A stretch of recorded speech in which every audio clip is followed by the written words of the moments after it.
नमस्कार, आप देख रहे हैं जोहार झारखंड। आपके साथ मैं हूं शिप्रा झा। सरायकेला को सीएम चंपाई सोरेन ने कई सारी आज सौगात दी है। करोड़ों की योजनाओं का उन्होंने उद्घाटन किया और इसके साथ ही सीएम की तरफ से सड़क के लिए 14 करोड़ 11 लाख की योजना का उद्घाटन किया गया है। 4 स्कूल भवन का भी उद्घाटन किया गया और इस दौरान सीएम चंपाई सोरेन ने जनसभा को संबोधित भी किया, जिसमें उन्होंने सरकार की योजनाओं के बारे में लोगों को जानकारी भी दी। जोरदार तालियों के साथ स्वागत और इधर के लोग भी जोहार, बहुत स्वागत, बहुत अभिनंदन। अब वह आवाज फिर से आने शुरुआत होगा कुछ दिन में। किसी तरह के चयन में गड़बड़ी नहीं हो वीडियो कार्यालय से या सीओ कार्यालय से। जिसको पहले मिलना चाहिए उसी को पहला सूची आना चाहिए, नहीं तो अगर बिचौलिया माध्यम से किसी तरह का गड़बड़ी या विसंगति पैदा हुआ तो निश्चित रूप से कार्रवाई होगा, कोई रोक नहीं सकता है। तो सीएम चंपाई सोरेन को भी जमशेदपुर को भी आज सीएम चंपाई सोरेन सौगात देने वाले हैं। करोड़ों की योजनाओं का शिलान्यास करेंगे। सीएम के कार्यक्रम को लेकर तैयारियां पूरी कर ली गई हैं। जमशेदपुर में मानगो के गांधी मैदान में सीएम का कार्यक्रम होने वाला है। इस खबर पर और अधिक जानकारी दे रहे हैं न्यूज 18 संवाददाता आशीष तिवारी।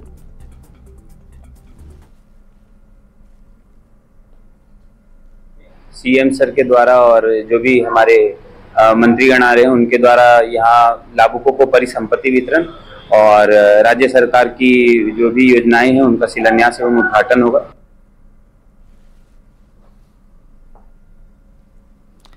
मुख्यमंत्री चंपाई सोरेन आज सरायकेला जिले और पूर्वी सिंहभूम जिले को कई सौगात देंगे। वहीं अभी मैं तस्वीर दिखा रहा हूं जमशेदपुर के मानगो के गांधी मैदान में इस कार्यक्रम का आयोजन होगा, जहां आप देख सकते हैं कि पूर्वी सिंहभूम जिला के अंतर्गत विभिन्न योजनाओं का शिलान्यास एवं उद्घाटन यही मंच से किया जाएगा। और देख सकते हैं कि मंच की पूरी तरह से यहां पर तैयारी कर ली गई है और ये कार्यक्रम यहां से लगभग 4:30 से यहाँ स्टार्ट होगा। शाम 4 बजे से ये कार्यक्रम यहाँ शुरू होगा और इस मंच पे मुख्यमंत्री चंपाई सोरेन, मंत्री सत्यानंद भोक्ता, मंत्री बन्ना गुप्ता, मंत्री दीपक बिरुआ, सांसद विद्युत वरण महतो जो स्थानीय यहाँ के सांसद है, साथ ही साथ जितने भी यहाँ के 6 विधायक है वो भी यहाँ मौजूद रहेंगे। जिला स्तर पर डीपीओ बनाए हुए हैं।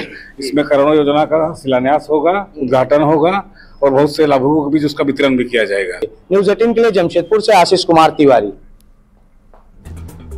कांग्रेस विधायक डॉक्टर इरफान अंसारी ने जामताड़ा को कई योजनाओं की सौगात देने का ऐलान किया है। विधायक ने कहा है कि फ्लाईओवर बनने का रास्ता अब साफ हो गया है और बहुत जल्द ही जामताड़ा वासियों को मैं एक और बहुत बड़ी सौगात देने जा रहा हूं। गाइडचंद मोड़ से जामताड़ा कोट रोड के बीच फ्लाईओवर की मंजूरी मिल गई है। काफी कंजेस्टेड है वहाँ, अगर एक ट्रक आएगा तो मतलब घंटों जाम हो जाता है। इसको देखते हुए लोगों ने मुझसे कहा भी नहीं था, लेकिन मैंने सरकार को कहा कि नहीं, आने वाले दिनों में ये दिक्कतें हो सकती है जामताड़ा को, तो एक फ्लाईओवर मुझे दिया जाए। तो मैंने सदन में क्वेश्चन किया था, मुख्यमंत्री जी मिले और उस फ्लाईओवर का मंजूरी मिल गया है। बहुत जल्द उसका डीपीआर बनकर तैयार हो जाएगा। कितने की लागत होगा वो उस पर आकलन करके हमें लगता है कि बहुत जल्द उस पर हम लोग काम चालू कर देंगे। बीजेपी प्रदेश अध्यक्ष बाबूलाल मरांडी 2 दिवसीय पलामू दौरे पर पहुंचे, जहां मेदिनीनगर परिषद भवन में प्रेस कॉन्फ्रेंस कर जानकारी देते हुए कहा कि राज्य में जिन सीटों पर बीजेपी की हार हुई है उसको लेकर समीक्षा की जाएगी। उन्होंने साथ ही प्रदेश सरकार पर बिजली और जल संकट को लेकर निशाना भी साधा। तो आपको बता दें कि बीजेपी के प्रदेश अध्यक्ष बाबूलाल मरांडी आज मेदिनीनगर पहुंचे थे, जहां उन्होंने ये बातें कही हैं और उन्होंने कहा है कि जिन भी सीटों पर बीजेपी की हार हुई है उसकी समीक्षा लोग 15, 16, 17 ऐसे 3 दिन हम लोगों ने तारीख तय किया है पूरे प्रदेश में। लोकसभा चुनाव जीते अथवा हारे हैं तो सभी क्षेत्रों में उसकी एक समीक्षा। प्रधानमंत्री नरेंद्र मोदी जी का एक योजना, बड़ा महत्वाकांक्षी योजना, जिसको नल से जल लोगों को उपलब्ध कराने का। लेकिन हालत यह है कि झारखंड सरकार वो पूरी की पूरी योजना ही भ्रष्टाचार को भेंट चढ़ गया। लोकसभा चुनाव 2024 में कांग्रेस झारखंड में 2 सीट जीतने में कामयाब रही। हालांकि पार्टी को 5 सीटों पर हार का सामना करना पड़ा। अब पार्टी अपनी इस हार की समीक्षा कर रही है और जमीनी हकीकत जानने के लिए प्रदीप बलमूचू की अध्यक्षता में कमेटी का गठन किया गया है। प्रदेश स्तरीय समीक्षा कमेटी की पहली बैठक प्रदेश मुख्यालय में हुई, जिसमें हारी हुई सीटों पर मंथन हुआ है। 20 तारीख से हम लोग गोड्डा, फिर 21 को धनबाद, 22 को हजारीबाग, 23 को चतरा और 24 को रांची में एक दिन गुजारेंगे और सब लोगों से, चाहे ऊपर से कैंडिडेट से लेके नीचे प्रखंड के जो पंचायत तक के लोग हैं, जो कुछ अपनी बात को रखना चाहते हैं, उनकी बातों को सुनेंगे। वहीं लोहरदगा में कांग्रेस कमेटी में पार्टी विरोधी काम करने वाले नेताओं के खिलाफ आवाज बुलंद होती नजर आ रही है। राजेंद्र भवन कांग्रेस कार्यालय में नेताओं ने लोकसभा चुनाव में पार्टी विरोधी कार्य करने वाले नेताओं का पुतला दहन कर उन्हें पार्टी से निष्कासित करने की मांग कर दी है। इसके लिए प्रदेश अध्यक्ष राजेश ठाकुर और झारखंड कांग्रेस गुलाम अहमद मीर को पत्र सौंपा गया है।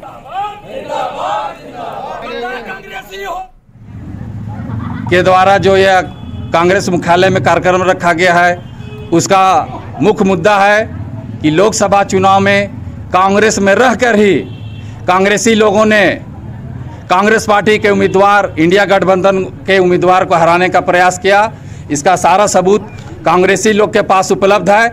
हम लोग का मेन मांग है कि जो भी पार्टी से गद्दारी किया है उसको तत्काल प्रदेश अध्यक्ष या राष्ट्रीय अध्यक्ष उसको कांग्रेस पार्टी से निकाले, और जब तक प्रदेश या राष्ट्रीय स्तर के पदाधिकारी गद्दार कांग्रेसी को पार्टी से नहीं निकालते हैं, तब तक लोहरदगा का कांग्रेसी आंदोलित रहेंगे। और आला कमान से मांग कर रहे हैं आज कि तमाम लोगों पर जो पार्टी विरोधी कार्य किए हैं उन पर कार्रवाई होना चाहिए। वैसे लोगों को चिन्हित कर पार्टी से निष्कासित करना चाहिए। धनबाद पुलिस ने बड़ी कार्रवाई करते हुए लूटकांड के आरोप में 3 और दुष्कर्म के आरोप में एक शख्स को गिरफ्तार किया है। पुलिस ने बताया है कि तोपचांची थाना क्षेत्र में 25 मई को ट्रक लूटकर फरार हो गए थे, जिनको गिरफ्तार किया गया है। कार्रवाई के दौरान मोटरसाइकिल और मोबाइल फोन भी बरामद किए गए हैं। पुलिस ने बताया कि एक शख्स को दुष्कर्म के भी आरोप में गिरफ्तार किया गया है।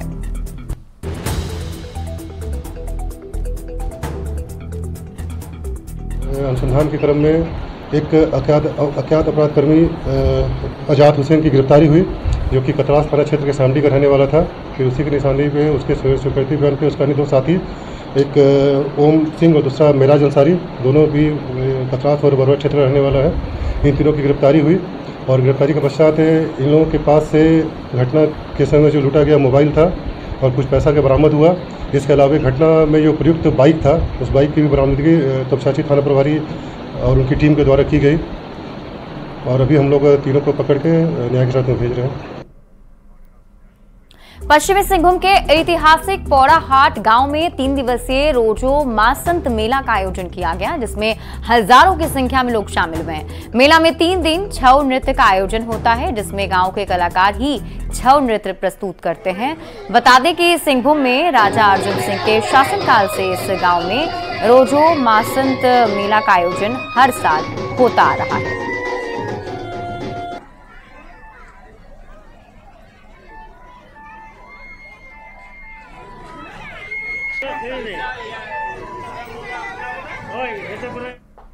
और इसी बीच आपको अगली खबर चाईबासा से बता दें। चाईबासा लोकसभा क्षेत्र में हार के बाद बीजेपी का समीक्षा और विधानसभा चुनाव की तैयारी पर मंथन शुरू हो गया है।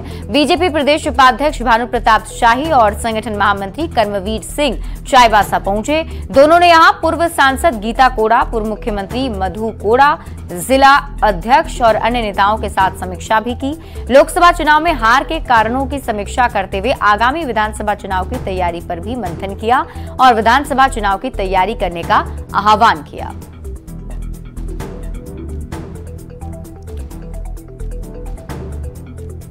बार भाजपा की सरकार आना तय है।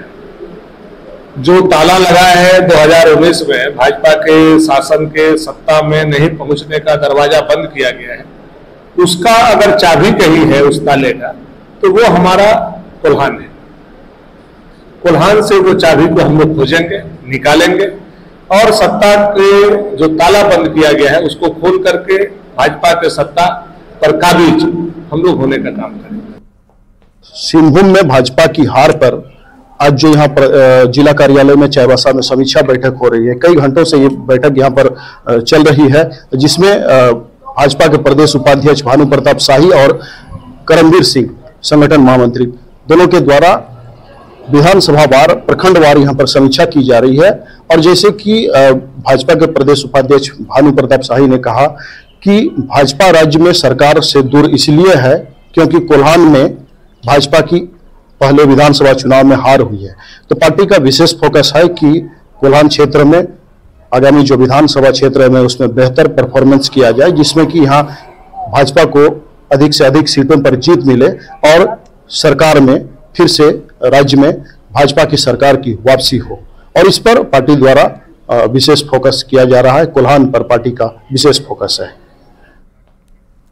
जेएमएम के केंद्रीय महासचिव विनोद पांडे ने आगामी विधानसभा चुनाव में बीजेपी का सुपड़ा साफ का दावा किया है। विनोद पांडे ने कहा है कि केंद्र में मंत्री बनने के बाद बीजेपी के दोनों सांसदों ने अपनी गरिमा और स्तर को तार-तार करने का काम किया है। के चुनाव में भी इस राज्य की जनता ने जवाब देने का काम किया और इनकी सीटें किस तरह से घटी हैं, इनके वोट किस तरह से घटे हैं, इनको समझ में आता है। लेकिन इस तरह के बयान उन लोगों के द्वारा या भारतीय जनता पार्टी के लोगों के द्वारा दिया जाना, ये इस बात का संकेत है कि 2024 में जो विधानसभा होने वाला है उस विधानसभा में इनका सुपड़ा साफ होने जा रहा है।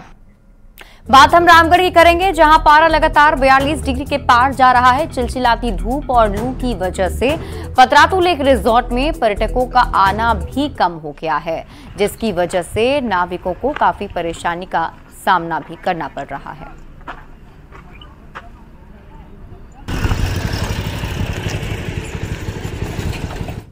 और न्यूज 18 बिहार झारखंड पर खबरों का सिलसिला लगातार जारी है। यहां रुक रहे बस एक छोटे से ब्रेक के लिए।